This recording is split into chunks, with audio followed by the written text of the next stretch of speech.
you doing? Hey guys, welcome to another episode here at Safe Society at Knucklehead's Garage, where we always talk about a bunch of stuff. Obviously, whiskey, cars, and cigars. My name is Carlos. I'm the whiskey guy. I'm Alex. I'm the car guy. And I'm Mike, the cigar guy.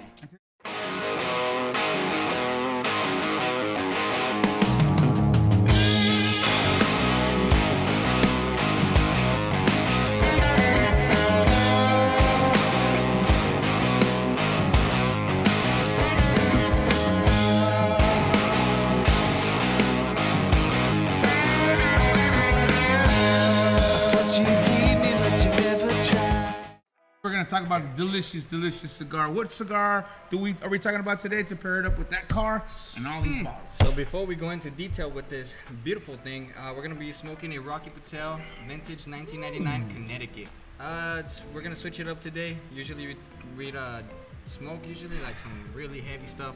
This is more on the lighter stuff, on the lighter side, which is gonna go very well with this whiskey. A little bit of details on this. This is actually the third of the trilogy that Rocky Patel made. This one is from obviously Rocky Patel Cigars. It comes in at a 91 rating and a Robusto size. It comes in like 7 different sizes. Overall, it's a beautiful cigar. It's nice and smooth, nice and silky. It does have a 7-year-old Connecticut leaf as a wrapper, and it has an 8-year-old Nicaraguan and Dominican Ligero fillers in it. Considering also the binder in there. Today, let's go ahead and chop it up. Alright, I did a burn it up and let's see how it. So you said it's a trilogy? So this one's Neo and that one's whoa. This is the blue pill. This is the blue pill? Yeah. What are we talking about? What are we pairing it with? We have a beautiful selection out here. What are all these about? Come on, we got all this beautiful thing. We're doing Garrison this time around. Garrison Brothers. Oh, Texas. Texas style, Texas whiskey, Texas. We are in Texas, everything so Texas. We have it's just there's a lot of people that don't agree with the Garrison Brothers palate. It's a lot of people believe it to be trash.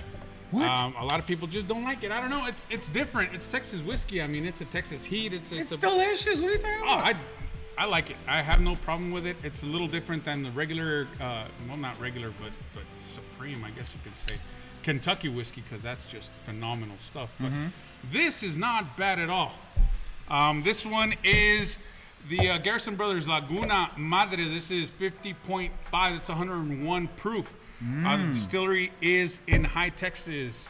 It's a beautiful part of the country out there. It's just rolling hills and a lot of purple sage. A lot of vegetation out there. It's kind of like a desert vegetation out there. It's beautiful.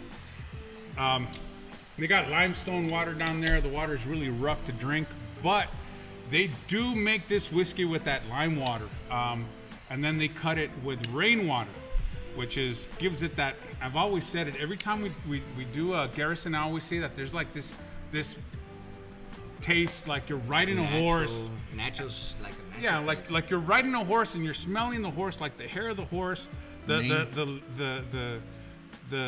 leather in the saddle, and you're like riding when it just barely rained, and you get that wet dirt.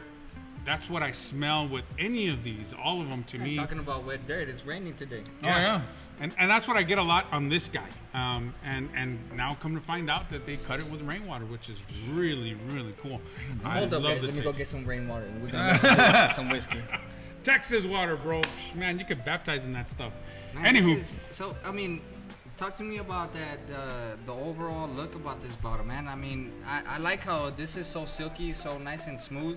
That's why it reminds me of that white label. It's just... Yeah, I don't know if you guys can see. It looks like the Power Rangers up here. Like, we got all of them. Usually the main one was a white one. Yeah, this is pretty cool. So we got the white top on this, and then we got a Scout back here that's white, and then we've got the wrapper label on that, the label on that one being white as well. With the white wrapper? Part of the decision, yeah, it was considered. But anyways, and then yeah. So yeah, that's talking about a Scout. What is a Scout? What? Who? International Harvester.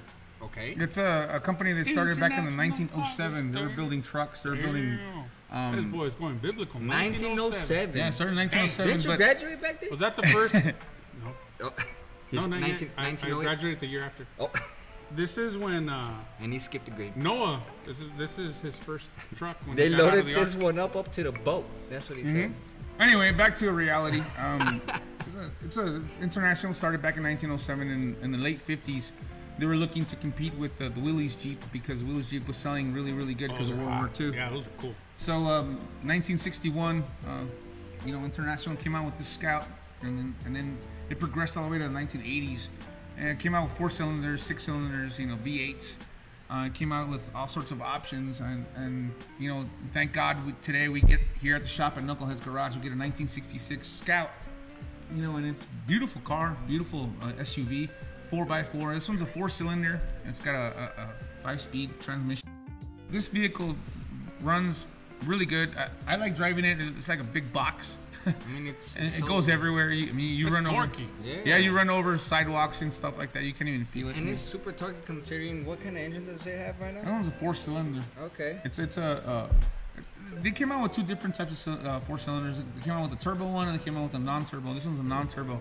It's actually a 354 V8 cut in half. Wow. So half of the 354 is 4-cylinder, so it's 4-cylinder. They sliced it in half. It still has the same bell housing as a 354, but it's missing the other 4 cylinders. What you're saying is that we can fit a 354 into this guy. We can fit a 354 in there with the motor mount, same transmission, everything. Yeah. Yeah. Put a sniper in Is there. that a knucklehead move or what? I think that's a Knucklehead's Garage move. Yeah. I think that'll work. So we were gonna have to let the customer know, see if he wants to put a 354 in there. And imagine that if this thing goes with the 4-cylinder, imagine with the 354. Holy moly! You'll be jumping some hills. That'd be nice. So that'd be real nice. And then get a vintage air system, air conditioning system, and obviously we have to have a cup holder for our whiskey. Duh. So, it's a good looking SUV. But yeah. Damn, that's really oily, man. I just noticed. I'm smoking this, and this is super creamy. It is. It's like spicy at the same time. It's burning evenly. I mean, it's a beautiful cigar so far. We're still in our first third of the cigar, but I'm smelling this whiskey from all the way over here. And what proof is that whiskey? That was 101 proof, yeah. For the proof it's and from other episodes that we've had, we like 100, 101. Yeah. Usually, it's really oily. I mean, some of these guys come out from the barrel at like 140 proof, but like I said, they cut it down with rainwater. Here we have all sorts of bottles here. We have a white top, we got a black top, we got a yellow top, got a honey top, blue, and a gray. Top. That's a copper. Now, what's the difference between all these bottles, and are these different flavors, different styles, different recipes? What distinguishes this bottle is from? Power Ranger number 1, Power Ranger number 2, Yeah, Power Ranger number 3. The one thing that keeps them all is that they're all wheated bourbons. Wheated, okay. So that's the first one is going to be a single barrel. This one, the second one with the blue, is going to be the Balmorhea. This copper one is going to be the Guadalupe, and then this is a honeydew. This is a cowboy bourbon. This particular one is the 2018, and then we have like the premium one, which is Laguna Madre. All very delicious, all great. I like them all. I'm having the single barrel right now on ice. Man, it is phenomenal. I love that. With ice? Yeah, with ice. That is great. Well, I have the Laguna Madre because this is what we're gonna taste today. So, how about we start aroming it or smelling it? I'm telling you, I make my own words sometimes. Anyways, let's start smelling it. And so then let's get some aroma notes. And like you guys may have known, the Buffalo Trace cups. We put it on every single one. We let this rest for 5 to 10 minutes, so we can have some of that alcohol dissipate. We can get to the notes and find out what's going on in there. So let's go ahead and. Oh, that is so good. I don't know why, but it smells like whiskey. What do you guys think? Definitely whiskey from Texas. I can smell the rainwater. You were pointing out like some cowboy smell. I don't know if it's the cigar, but it's almost like a manure, but a delicious manure. If you guys are a cigar smoker, I know it sounds weird. I know it sounds weird, but if you're a cigar smoker, you know what I mean. You smell a cigar, you smell manure-ish. It's gonna be a good cigar. It's kind of like a hay. It's earthy. Earthy. Yeah, it's earthy. And this one's like a toasted wood right here. Like it smells like a toasted wood. So far off the bat, we're good to go. I mean, on all of them, I always get the dark caramel. You always get the vanilla bomb. You always get the leather right straight up front. And those are prominent, seems like, on every single one of these. I think the only thing for me that really changes is if it is like this one, a port finish. If this like this is a honeydew, then you get that difference. But basically between all of them, it's just a matter of proof. That Belle Marais, I get a lot more char, a lot more smoke on that than this one. This is just like velvety soft in the mouth, man. It's just. Well, I'm gonna taste it. There's only one way to find out how it tastes. The smelling, I do get a lot of plum. I do get a lot like a peach. I do get some apples on here. What do you get? Everything he's talking about. I do get apples and of course leather caramel. When he says all the words, it does pop into my brain. All of a sudden, it does. Now, as far I'm not as really good at smelling. As far as tasting, and I do get a little bit like pecan shells on this, a little bit. When you do taste it, you get that a lot. Now, all right. Nice. So the aroma on this, I would give it like a 8.5, 8.5. Oh, we're going scale 1 to 10. Yeah, 1 to 10, 8.5. And the aroma? Yeah. There's a certain smell in there that I just don't like. I like. You don't like? Yeah. What is that? The leather? No. I don't know if it's the wheat, the leather and the wheat combined. But you like wheated bourbons, don't you? I don't know. Maybe they should. Like maybe they should. Yeah, I love my. Maybe they should toast the wheat. Maybe that'll give it a different taste. Well, these barrels are toasted first, and then they're charred, and then they're put out in the rick houses to age for a couple of years.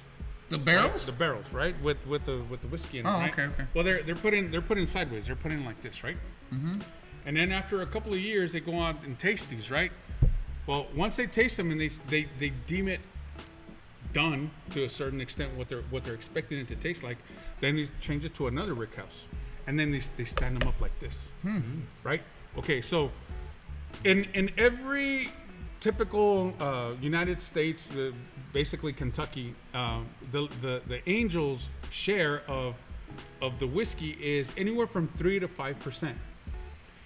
Their weather is far more fair than it is in Texas. In Texas, it's hot or it's cold, and that's the way it goes here in Texas. So what they do is in Texas we get anywhere from 10 to 15% of the Angel share. So you typically get that real strong punchy whiskey, right? So after it's been sitting like this for a few years, and the distiller comes out and he tastes it and he says, "This is done. Let's move it to a different warehouse." Then they stand it up like this, right? The way that they construct the rick houses, they have open doors, front and back, and they get the predominant wind. So these guys take in mind where the winds come from mainly, and they built the rick houses according to what they want, right? So if the wind comes in predominantly from the west, then they build that rick house in such a fashion where they get that air circling right through the doors, right? And the doors are always open. Now, like I said, they're laying sideways after so many years, and they bring it out and they put it on like this, right? They put it vertical. Now, think of what I've been told and what I've been reading is, think about a pond. The surface is real big, right? But if you shrink the surface, the pond would be like this. If you shrink the surface, which would be like this, now you have only this circumference to worry about. The dissipation is going to be far less, but they already got the taste that they want. They're just waiting for it to finish in what they're expecting it to be. So 10 to 15% of the envy or the Angel's share gets thrown away or gets, by. These guys are willing to sacrifice the loss of whiskey for the taste. Whoa. So these guys are making the best whiskey that they possibly can with what they've got, being that it's Texas, right? Being that it's heat, being that it's cold. And then after that, they put it in one of those shipping containers, like the trains that you see that coming by, another 2 years. And then they get this stuff. Man, this guy went Einstein on us. They proof it down with rainwater to a point where it's acceptable for the general public. But this is one of their flagship or one of their ultra premiums, and I think it's very well worth it. I think this is delicious. I think those guys knocked it out of the ballpark, and it could rival a lot of the Kentucky bourbons, man, for real. In my palate, I don't know about anybody else, but and for you guys, that was Whiskey 101. Yeah, I think so. I love it. Well, that's Garrison 101 because this is Garrison 101. I never meant. All I gotta say is Salud. Salud. So now here we go with the palate.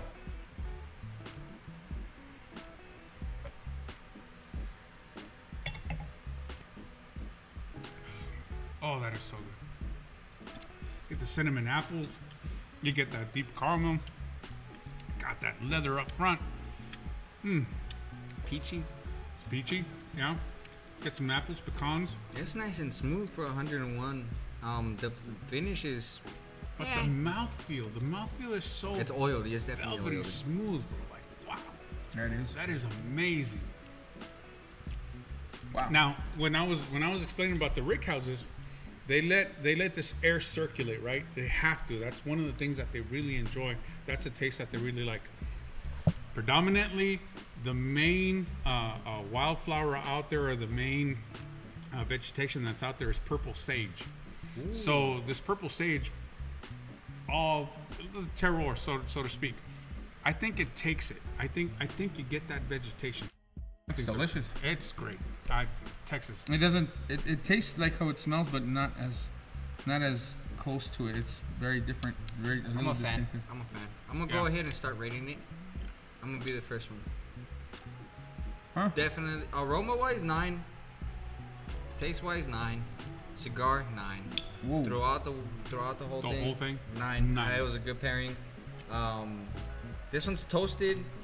The cigar's a little toasty, but this guy, the creaminess of this whiskey, the sweetness, the mouthfeel, it just goes with the heavy smoke on this Connecticut. Surprisingly, right? But it is.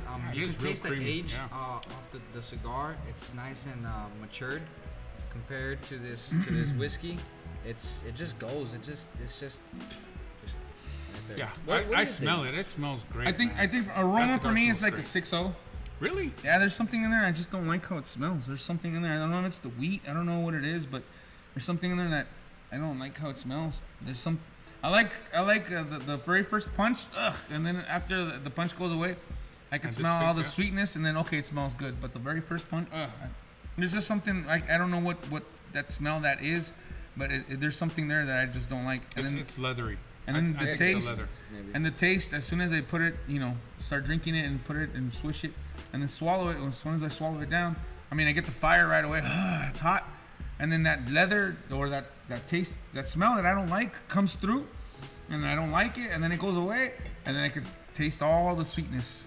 Yeah. So for me, for taste, is like a 6. Finish wise, it is a little short. Really? Yeah, because there's something there I just don't like. There's the plums and the leather.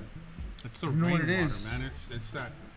He's a desert monkey, so you I'm digging it.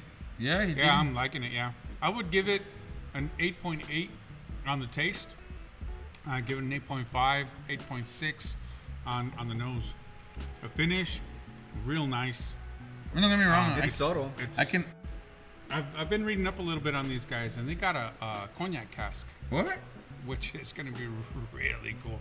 That's a port finish. This one right here. And then there's one that's like eluded me for years, the High Rye. I've never even seen a bottle. A Garrison Rye? Of Garrison, yeah, High Rye. I don't know much about it. I haven't really read too much on that one because I can't get my hands on it. I haven't even seen it. Like I said, it's ultra rare. I don't know about rye. I'm not a rye guy. That's gonna be the single barrel. That's what I'm having. Yeah, that's my favorite. That's single so barrel, if you guys and want to that's on sponsor ice. me, Mike, for my Still upcoming nothing? birthday, No, it's go got. ahead and get me a single barrel. That has way more of that flavor that I don't like. Really? Yeah. It's got a lot of that flavor I don't like. Damn, you don't like it? Must suck. That's the leather, man. I don't know what it is. There's a flavor in there. Just don't like. I don't know if it's the leather or. Ooh. I get a lot of the cocoa powder. You know what I attribute that to? The Foursquare rum. 2008? 2009. Oh, 9. Because the 2009 to me is like overly sweet. Yeah, it's too sweet. And I can only take maybe one, maybe two. One pour. Maybe 2 pours. And to me it's like that's enough. That's too much. Yeah. And well, this guy, the Laguna Madre, there's some of that taste in here. That cocoa powder sweetness that I enjoy, but not overdone. Yeah. And that's why I like it. It's not And overdone. I wish I knew what that flavor was. I think it's good. I think we should do a second review on these Garrison Brothers and have you taste more of these. But for this time being, I think this is our time. Yeah. You guys have a good night. And Thank you very much, guys. Tomorrow's whiskey is a another different story. Salud and God Salud. bless.